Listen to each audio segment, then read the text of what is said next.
Hi everyone. Today I want to talk about a topic of health harm that most people don't understand is happening in their health because most people don't have a basic understanding of how our body functions. In the modern world or in any world when even this modern lifestyle wasn't present, our human body is naturally designed to stay healthy by various mechanisms. One of the mechanisms by which our body stays healthy is that anytime anything that is life threatening or health harming is present inside our body, some of our organ systems are designed to eliminate and take out those health harming factors away from our body. The eliminatory systems that are present in our body, the ones which I know more about, I'm going to talk here in this video, because there are even more other elimination systems that are also present, about whom my depth of knowledge isn't as high. So coming back to the normal systems that our body uses when something health harming is there in our body, includes our liver functions, includes our kidney functions, includes our circulatory systems function, includes our cardiovascular systems function, includes our respiratory systems functions, and includes our skin. Because these 6 places and organ systems are involved in doing many functions related to daily health in our body. These organs are continuously working in our body to keep us healthy. The blood, when we eat some food or drink some water or even take some medicine or nutritional supplement, the job of the blood is to absorb that nutrient or medicine or chemicals from our food and medicine inside from our gastrointestinal tract. So our gastrointestinal tract is also involved in our health harm or health supportive journey, because whatever we eat, whatever we drink, whatever we inhale for our health or apply to our skin for our health, all of these things, when we are eating or drinking something for health purposes, our gastrointestinal system's function is to absorb those things via its normal functioning.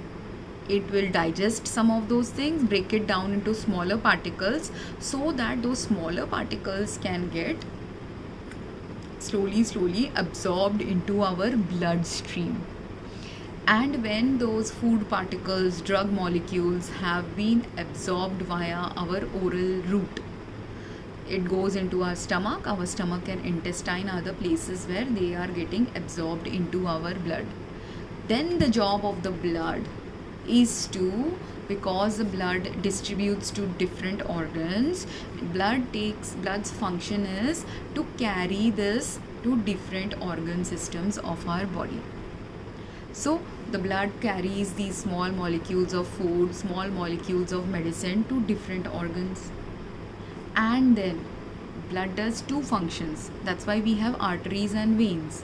While the arteries are taking nutritious food, oxygen, anything that is health beneficial to the different organs, the veins function is to take out all the trash from the different organs, take out all the harmful chemicals from the different organs, and then distribute it either to the heart, and then heart will take away all the, like, heart's main function is to help in eliminating via the blood the carbon dioxide that our body has produced. But apart from carbon dioxide also, if any other gaseous toxins are present in our body, even those can get eliminated via the cardiovascular and respiratory system every time we breathe out. because while breathing in we are taking in oxygen for good health, while breathing out we are eliminating carbon dioxide for taking because carbon dioxide is harmful to our body.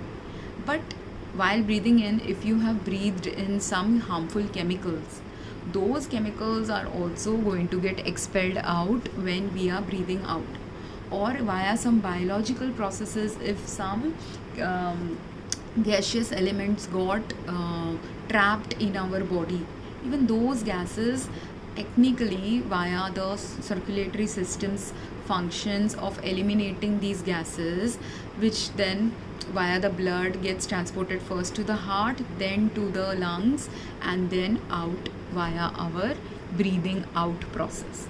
So that's why we need a good lung function, good respiratory system, good circulatory system, good cardiovascular system to help in eliminating any gaseous toxins.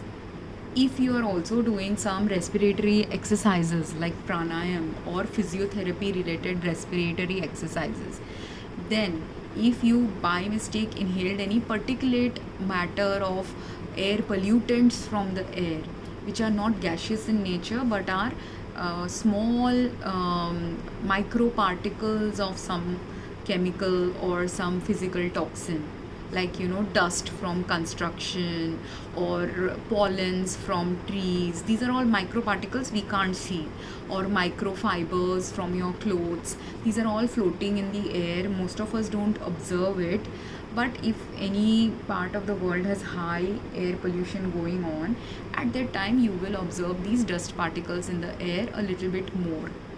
But if you have a lot of dust particles in the air or a little bit of dust particles, all these small particles of chemical or physical toxins, if they are also inhaled by our lungs when we are breathing in, the only way to expel out those things which are poisonous to our body and toxic to our body and health harming to our body and are getting inhaled by us, first is our body will have the normal system of the mucus trying to trap all these chemical and physical inhalational particles that we may have inhaled.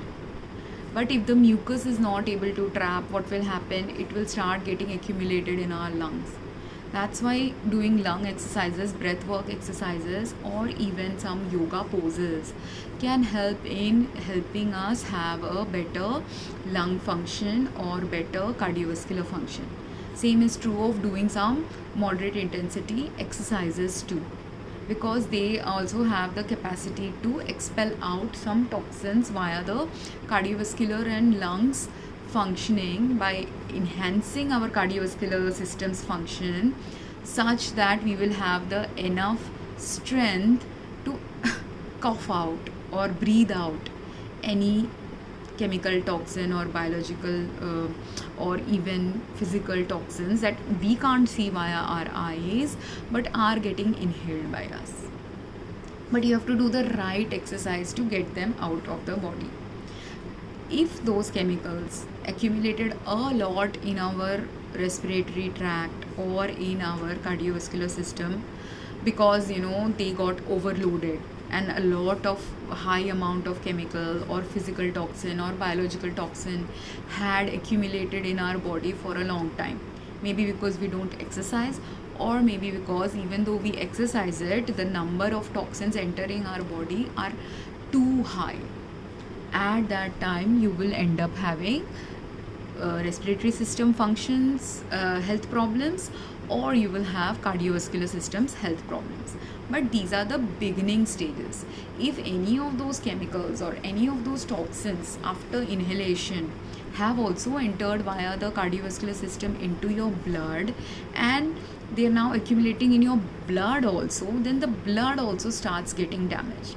And like that, because the blood is distributing and going to all organs of the body, again via the blood, if again your chemical and physical and biological toxins are really high, now they will also go to other organs.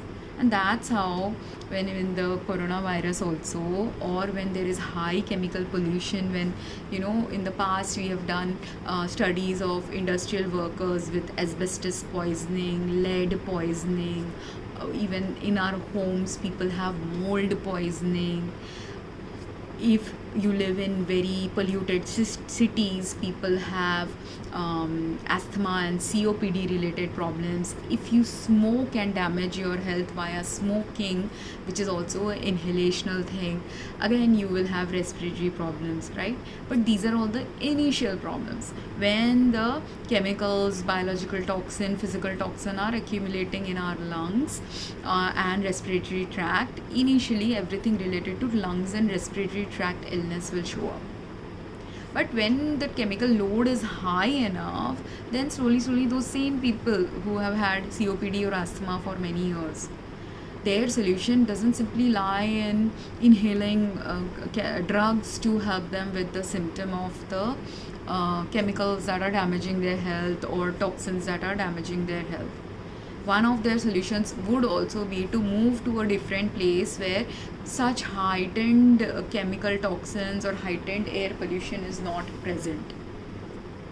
One of their solutions, which many people in Delhi were doing in India, when people in Delhi realized that air pollution is too high. So now they are trying to the government interventions to get the right systems in place so that air pollution level doesn't go high, which is the saner practice. What is the insane practice if you have these kind of problems popping up in your body or in your health, is to think that if you just simply take medicine, you will be all right. No, if you simply take medicine, you will be all right if the level of health problems were minor or moderate level, manageable by a medicine. But if the toxins that are coming in your body via the lungs, people don't understand this. If you take a medicine to that is helping you breathe easy, that same medicine that helps you breathe easy is also causing heightened amount of those toxins to enter your body. The reason why you were getting the breathing distress from asthma, allergies, or COPD, these are the three main breathing distress related common disorders globally. When these three things are happening to you, the main thing is something in the air is there that is causing your lungs and respiratory tract to choke up. It doesn't want to breathe. Why doesn't it want you to breathe? It doesn't want you to breathe because you're breathing in toxic, harmful chemicals, which the body has now, after fighting it for many years, it doesn't start you don't get asthma the day you are born. Very few kids will get asthma the day they are born. After 5, 10, 15 years of living in a place, doing certain activities which are health harming, engaging in outside your home activities where you have no control of who is polluting your air environment. But if you breathe that air which you have no control of changing, and that air has chemical, biological, physical toxins, you will get it in your lungs. So your lungs are now toxed out. It is like trying to keep on ejecting these chemicals or biological toxin via cough. It will give you symptoms of cough first. It will give you symptoms of, for allergies, you will sneeze. For asthma or COPD, it will start blocking up your respiratory tract because it doesn't want you to breathe in these toxins. But most of us, being unaware about this, we just think that if we go and take a medicine, it will help us. What does the medicine do that are usually given for this? It will stop your allergic responses from escalating. It is not actually stopping the chemical toxin, biological toxin, physical toxin from entering your body. So if you continue taking medicine, what is happening is, say someone gets an asthma flare or someone gets an allergy flare certain time of the year. Those people who get these asthma flares, allergy flares, if they are mindful, they will observe that my allergy is increasing during particular seasons, which are called seasonal allergies. If you are getting asthma, someone might have observed that asthma and COPD is escalated when in India it is very common when Diwali time is happening, because lots of air pollutants are there. If you're living near the industrial zone or you're an industrial worker, those things have already been tracked. that if you're an industrial zone worker where a lot of chemical air fumes are there in the air, which has chemical toxins, if you keep breathing those toxins regularly, those workers will have some lung infection, respiratory tract illness, and cardiovascular illness, depending on the level of exposure they had at their workplace. Right? So anyone who is doing health harming activities in their daily life, or who is living in a place where health impacting factors are present, their health is going to continuously keep getting impacted by that chemical, biological, or whatever toxin is impacting their lungs or cardiovascular system.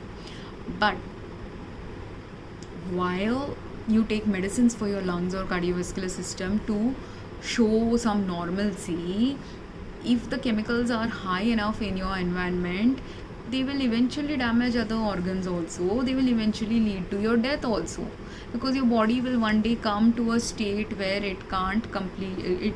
Enough toxins have accumulated, enough biological things, chemical things, physical things have accumulated in your body, which your body can't take out anymore. And that's how some people die.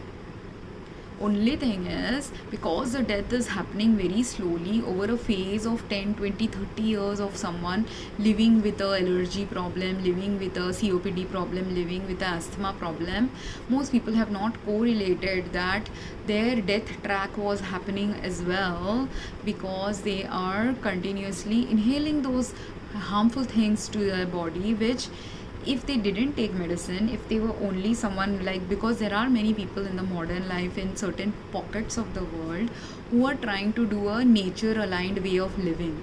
They're practicing just natural things, naturopathy, and or herbal practices, or via food and all these interventions. They're trying to stay healthy without taking medicine, and those people would have observed. And if they haven't observed, it's time for those people to observe that if you are living in a more healthier environment for your lungs, there you will have to do less interventions, outside interventions. All you have to do is simply yoga, exercise, breathing, breath work, eating right food, eating right, drinking right water.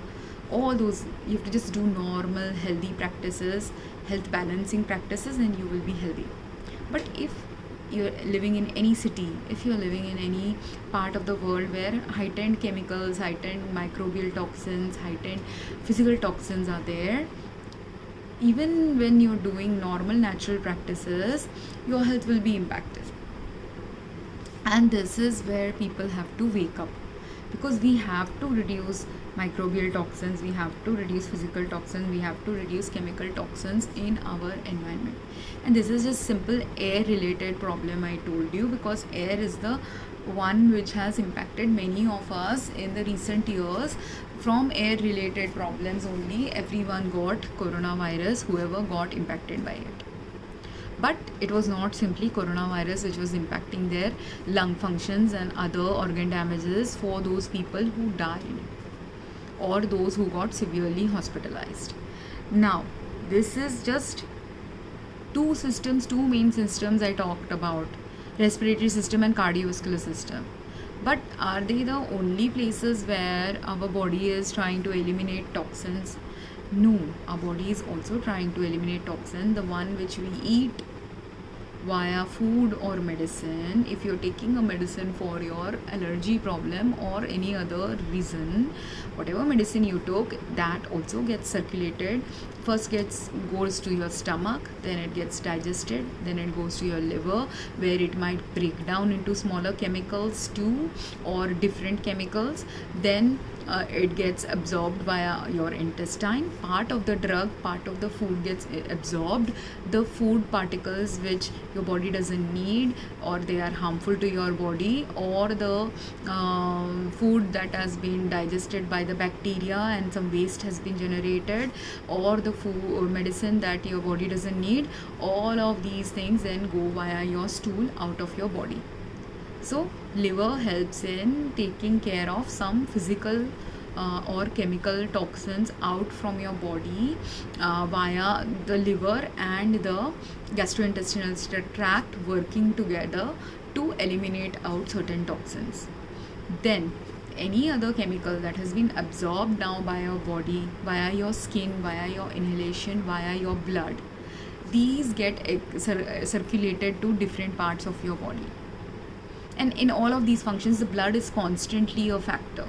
That's why when someone dies, or if they have poor blood circulatory system function, they are at the highest risk of dying, which is also what happened with many coronavirus patients, also patients who died in past pandemics and epidemics. It's just that people haven't correlated this data yet. Now, coming back to the liver, liver's function is to eliminate many toxins out from the body that are health harming by metabolizing them. But when liver is doing this function, if liver gets overloaded by many chemicals, heavy metals, or other physical toxins also present in the body, the liver starts getting damaged, liver stops its functioning, or liver tries to eliminate it initially by increasing the liver enzymes. And that's where initially, when you are going in some milder liver damage or moderate level liver damage, you will have heightened liver enzymes. But if your damage is really high in the body, because lots of chemicals were also present in your body, some people will start showing symptoms of liver damage in other ways too, not just simply high enzyme levels. Some people will start showing yellowing of the skin, because those chemicals and toxins that are present in that the liver is trying to eliminate, and those toxins which are likely damaging your liver also, because of which the liver is not completely in full optimal functional capacity. So some of those chemicals that are harmful for your body, or biological things that are harmful for your body, or a combination of things that are harmful, that the liver is not being damaged, not able to completely eliminate out, or your body is overtoxed, and that's why the liver is damaged and it is not able to process out all those toxins, which leads to our skin now starting to accumulate some of those toxins. Because where will that toxin go? If you have enough of, look at your home. If a cupboard in your home, say you stock your cupboard with lots of clothes. Now, after a while you are piling up clothes in your cupboard, there is a certain space that you are able to pile up in your cupboard. After that, say your cupboard has capacity to have 100 clothes. Now, if you go to 105 or 110, maybe you can push in and squeeze in some small items of clothes or thinner clothes. But after that 110 amount, that cupboard doesn't have the capacity to stock more than that many items of clothing. Then what will happen? Do you have to get out the older clothes, throw away, donate, or something, anything that is more than 110? Otherwise you can't stock it. And say you have just that space, you live in a small house, no other place is there. Our body is like that. Our bodies, the cupboard is the example of a liver, where it has a capacity to work on certain molecules, certain number of molecules, but when its capacity is overloaded, it can't do more work than what it is supposed to do. It can push itself to do slightly more work, but it can't go beyond the normal capacity it has to do what it can do. So that's why if you have enough space in your room, you can buy another cupboard. And which is what happens to liver transplant patients. When their liver is completely damaged, it is not able to function anymore, they go and replace that liver with another liver, right? But if you don't have, can all of us afford a new liver? All of us can't afford a new liver. There are not enough people to donate a new liver to people. So that's likewise, you don't have enough. If your organ systems are getting damaged, the best way is to eliminate the load on that liver. So anyone who doesn't have access, who knows they are not rich, they are a normal ordinary human being, what they need to do, they need to find better strategies so that liver doesn't get toxed out. So that liver damage, if it has also started happening, it can be reversed by stopping the toxins from entering your body that is overloading your liver. Which, how can you stop those toxins? First, you have to become aware, where are these toxins coming from? And this is where most of us are unaware where these toxins are coming from, or how the damage to their own health actually shows up in their body's responses. And many doctors are also unaware. Why am I saying this? I'll post a video link of a girl who had this problem in a different country than India. But even if it is a different country than India, her body, my body, functions the same way. The conditions impacting her health, my health, also function the same way.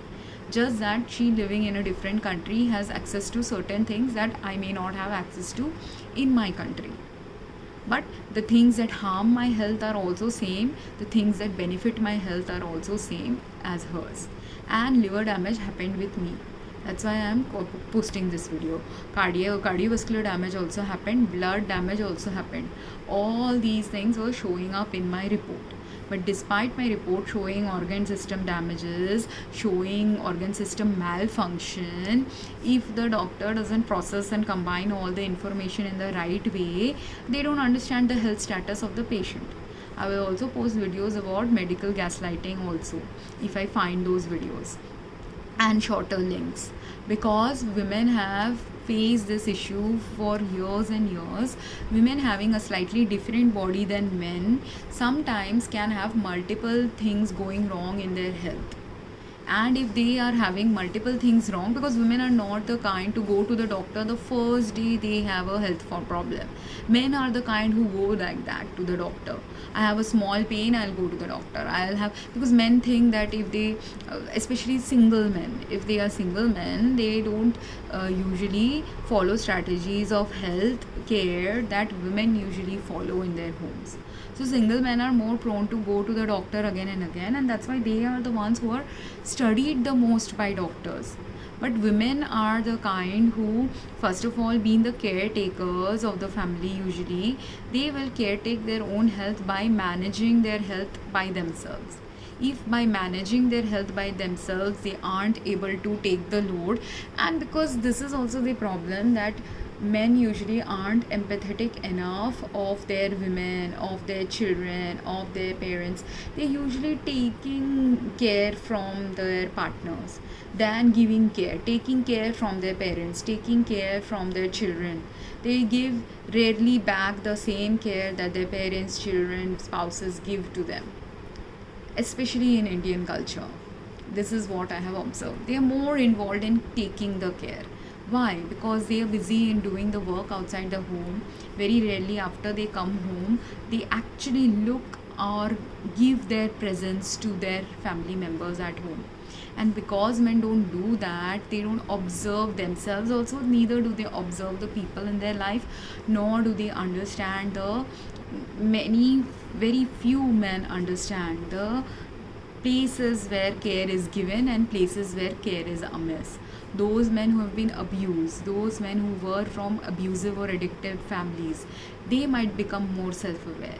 But in general, if you have had a normal, average, good quality life in any country, men don't observe themselves.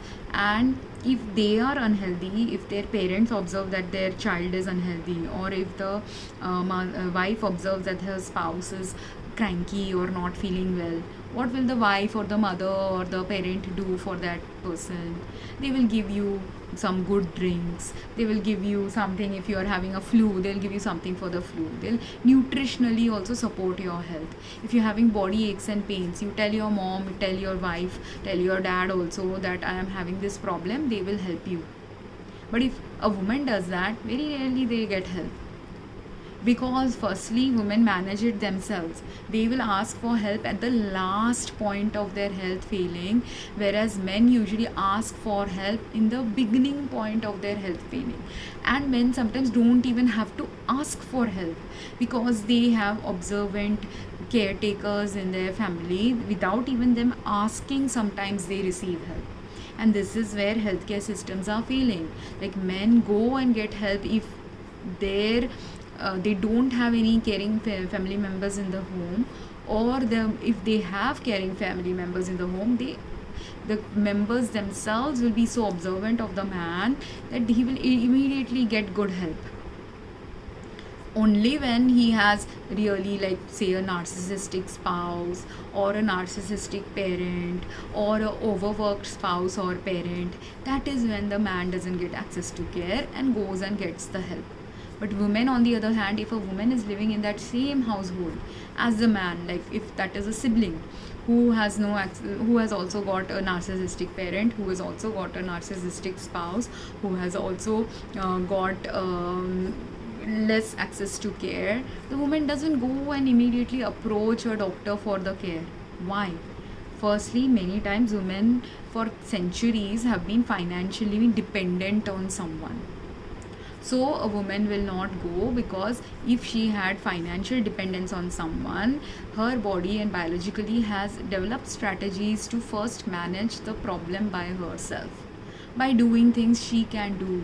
So women will do meditation. Women might do, if she's getting abused and has a narcissistic parent, she'll go into spirituality to resolve that problem.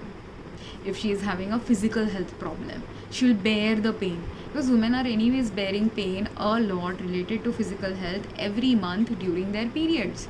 So if for 5 days of a month you are able to bear the pain of that painful period, most of those women who have had continuously painful periods throughout the decades of their life, you think for a minor level pain or flu or body ache, heartache or cardiovascular problem, whatever problem they are manifesting, if it was a minor pain threshold level that is similar to their period pain, that woman will not go to a doctor until it has escalated beyond that period pain, because she knows that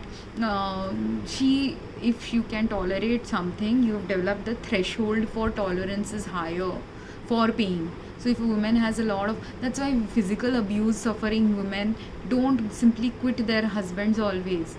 Same reason, in some partly the same reason is there, that if you can tolerate physical pain for 5 days of a month, you think you can't tolerate one slap from your partner? You can. So that's why women don't leave even when they have minor level of abuse in a relationship. But like that, whatever minor levels you can tolerate, or the moderate levels also of pain that you can tolerate, if that level has been crossed, and not just tolerate, if you have taken strategies to alleviate that, like if you have flu, you will do something to do a inhalational exercise, or inhale steam, or whatever or drink something that your mother has taught you, that if you drink this, my flu will go away. All these strategies women will first do, because economically they didn't have, many women even now don't have economic power to access health. The women who do have the economic power, who do have the education, who do have the financial power, when they are going and accessing health after having suffered for 6 months or 1 year or whatever, and also seeing that whatever health intervention their provider gave is not working for them, they are sometimes gaslighted by their doctors and told that it is all in your head. Or because, why they say that? Because say a woman went to the doctor and said, these are my symptoms. Doctor perceived that it is X disease and did some tests related to that X disease. Now if the doctor's analysis doesn't match the actual health status of the woman, X disease won't show up. So he decides she is just making up the symptom.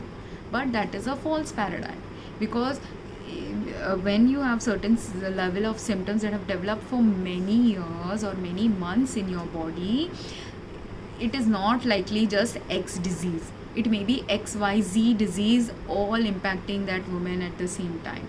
And if it is XYZ disease, 3 things impacting their health at the same time, if you only do test for X and didn't do test for Y and Z, first of all you won't have the complete picture, because you don't know that Y and Z are also present. Maybe you didn't hear the whole list of symptoms.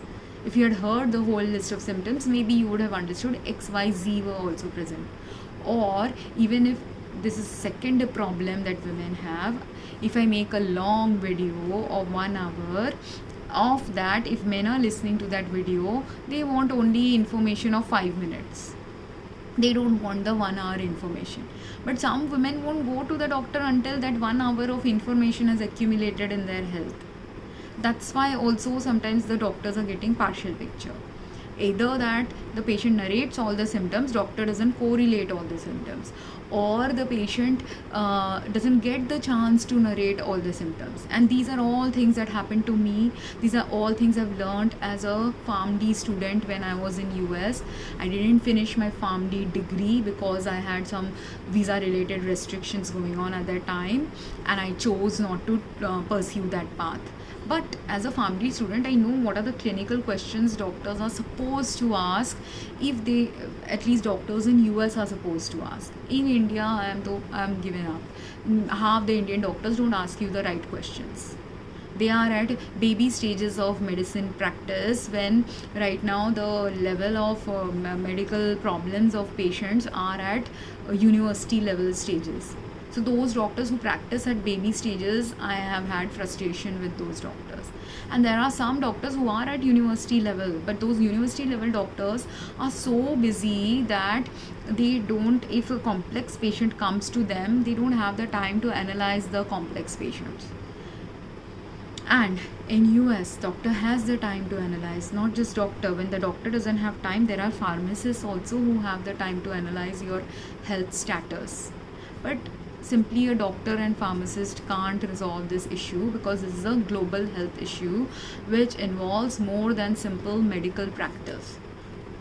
But being a person, I was a pharmacist in US. I don't practice as a pharmacist now, but because I have the knowledge of what a medicine does to a body, what a chemical does to a body, what a biological thing can potentially do to our body, I have the basic foundational knowledge, because of which I understood finally, when doctors weren't able to understand through my tests what is going wrong with my body.